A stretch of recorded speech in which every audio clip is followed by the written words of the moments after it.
Do you ever sit down to write and just stare at the screen, willing the words to appear out of midair? Yeah, me too.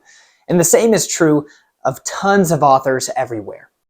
So I'm going to share a simple tip with you that's going to help you make the most out of your writing time.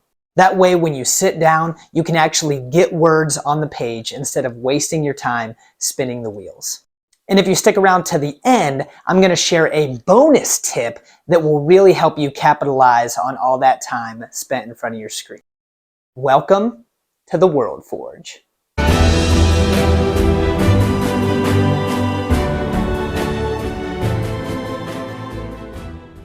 So here's the problem. Most of us are not full-time writers. I know that I'm not. We've got other jobs and other responsibilities that take up a lot of our hours, and not just our hours, but also our mental focus. Even for those of us fortunate enough to be writing full-time, we've still got other responsibilities.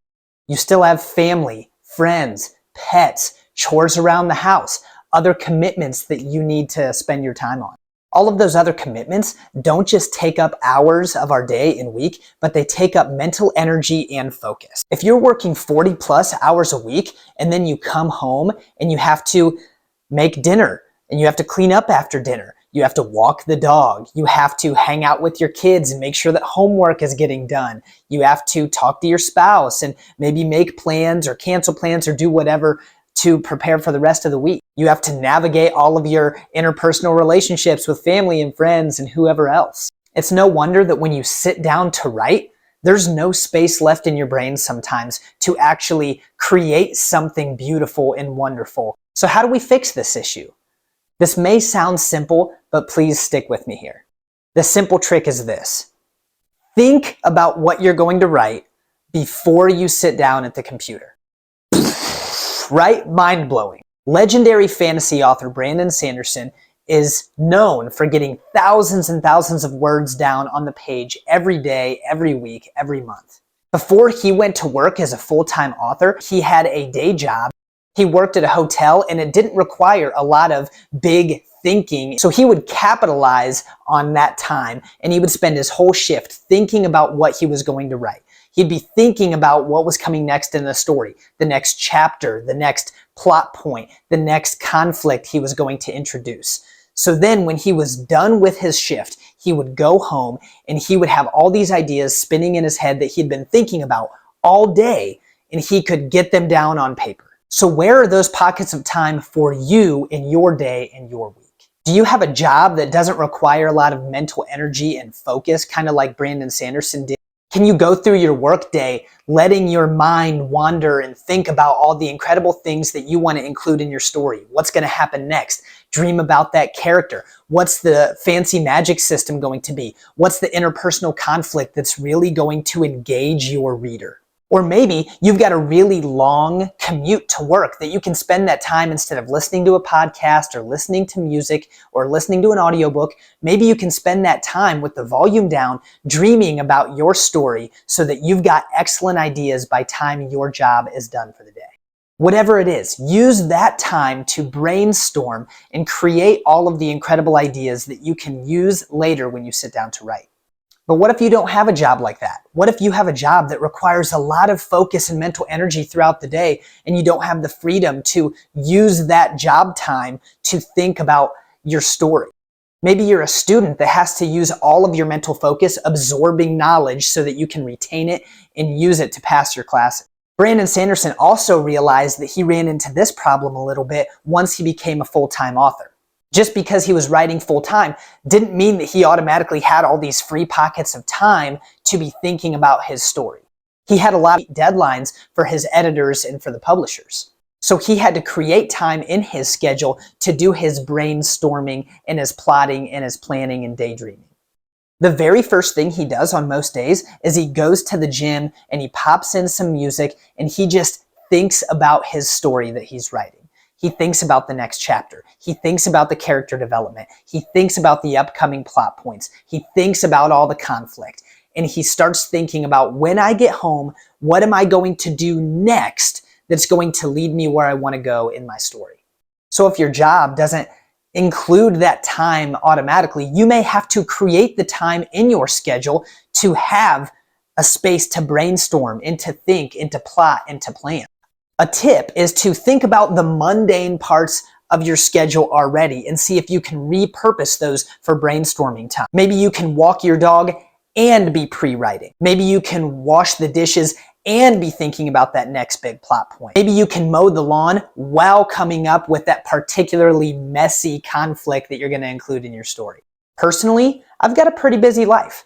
I'm currently running 2 nonprofits and raising 4 kids while also bringing foster kids into our home. I don't always have an abundance of spare time to spend daydreaming about my story. So it looks a little bit different for me in this current season. Sometimes for me, it looks like reading over my current place in my manuscript before I go to bed. And then while I'm laying in bed trying to fall asleep, I'm thinking about what's going to happen next, dreaming about those characters, thinking about the magic and the rules of the magic system, thinking about the plot. And I think about all of that while I'm trying to sleep. And then I just stew on it all night. And then it's fresh in my head when I wake up in the morning. And here's what I've realized. It's not always a lot of time that I get to spend thinking about my story before I write, but even those small increments of time that I spend intentionally thinking about my story before I sit down to write, that time has drastically boosted my productivity when I actually find myself in front of the computer getting words down on the page. If you have one takeaway, it is this. It doesn't matter when you do it and how much you do it, but every little bit of time you spend thinking about your story before you write will increase your productivity when you write. If you invest time into planning and thinking about your story before you sit down at the computer, I promise you, you will get more words down on the page. Just try it and see if it works for you. And if it does work for you, come back to this video and like and subscribe to let me know I'm doing a decent job coming up with these tips. And if it doesn't work, well, it's the thought that counts, right? Okay, y'all, I promised that I would have a bonus tip for you if you stuck around till the end of the video. Congratulations, that's you. You made it. Thanks for sticking around. Here's my bonus tip. If you're creating time in your schedule to think and brainstorm and daydream about your story and you're realizing that you're lacking some of that creative vision, this may sound counterproductive, but stop trying to write and go watch your favorite movie. Go read an awesome book.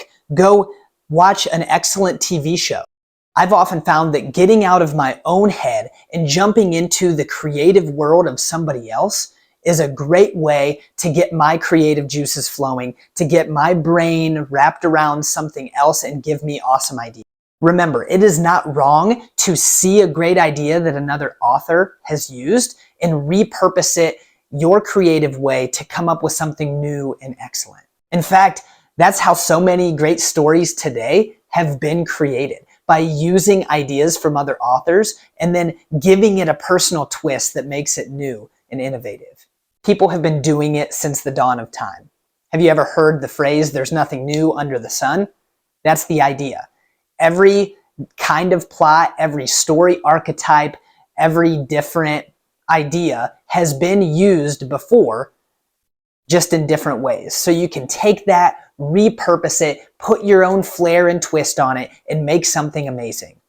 So go experience something incredible from another author, and then see if that doesn't give you an awesome idea to put into your story. So if that's something you're interested in, or if you're just trying to get a bunch of writing tips, go ahead and subscribe to this channel. I'm going to be coming out with more writing tips and world building tips, and I want to make sure that you get them when they come out. And while you're at it, go ahead and like this video so that we can help get it to as many people who are looking for writing tips as possible.